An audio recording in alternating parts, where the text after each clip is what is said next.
dan saya memerlukan pegawai yang terus mahu memajukan diri dalam ilmu kepolisan. Kerja saya di atas sepatutnya membantu tuan-tuan dalam mendapatkan benda yang lebih baik dan mutu kerja yang lebih baik dengan benda-benda yang sepatutnya tuan diberi. Engkau tak ambil amanah engkau sebaik mungkin, semua akan tanya.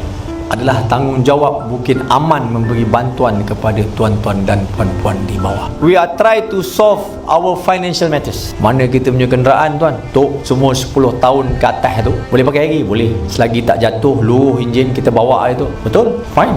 Jadi kat apa-apa kat budak-budak, bawa kereta tiba-tiba mau kat tayar pecah pun, langgar tiang ke langgar pokok ke mati. Macam mana aku nak pergi jumpa isteri dia, anak dia, mak dia, bapak dia? So we are in the midst of compiling our assets, our need to change our asset. Modal aset kita berada pada tahap yang amat menyedihkan.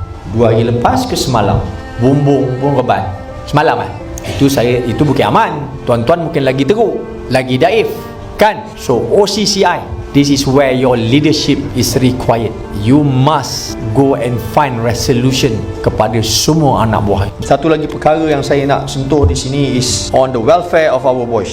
Sikap tidak bertanggungjawab dan kurangnya daya kepimpinan menyebabkan tuan-tuan pun tidak rasa keperluan untuk mendekati anak buah, mengetahui perik-jerih anak buah. You do not know because you just don't care. You don't even come to office. You do not know what happens at night. You know, when your boys are working at night. Semua constable yang masuk polis automatically they are categorized under B40 category, miskin. So kita mempunyai barisan anggota yang miskin 1,500 keluar, itu take home pay dia masuk RM1,441 apabila dia sign masuk constable, gaji dia RM1,441. dia habis, dia tamat je latihan, RM1,500 campur allowance gedebak boleh sampai RM1,800, take home pay RM1,500. Can you live in Kuala Lumpur, Tuan Habibi? Tu tak campur yang sakit, yang tak campur anak sakit, tak campur anak istimewa,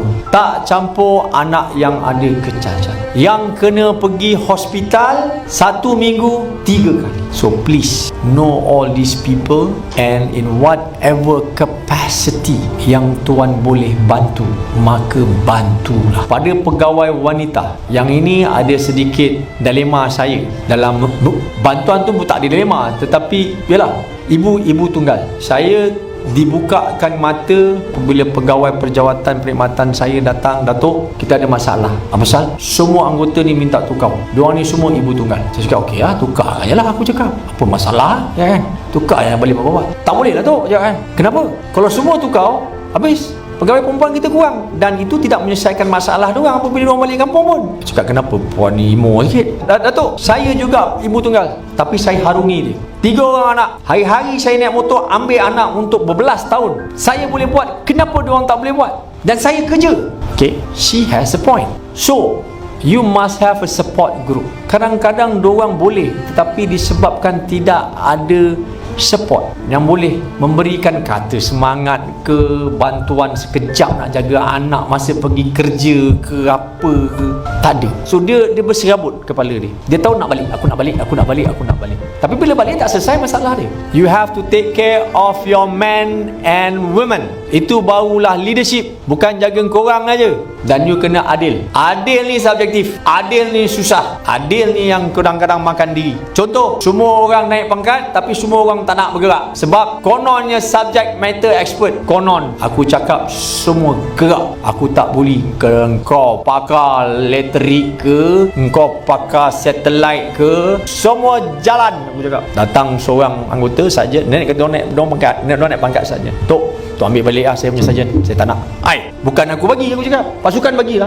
Boleh main lompon tau. Saya tak nak tu. Tolong tu, cakap. Saya tak nak tukar. Kau cakap apa hal pula kau ni, kan? Tukar je, bukan bagaimana. Masih lagi dalam base, masih lagi dalam penggalan. Bukan aku tukar kau terbedu ke mana pun, aku cakap.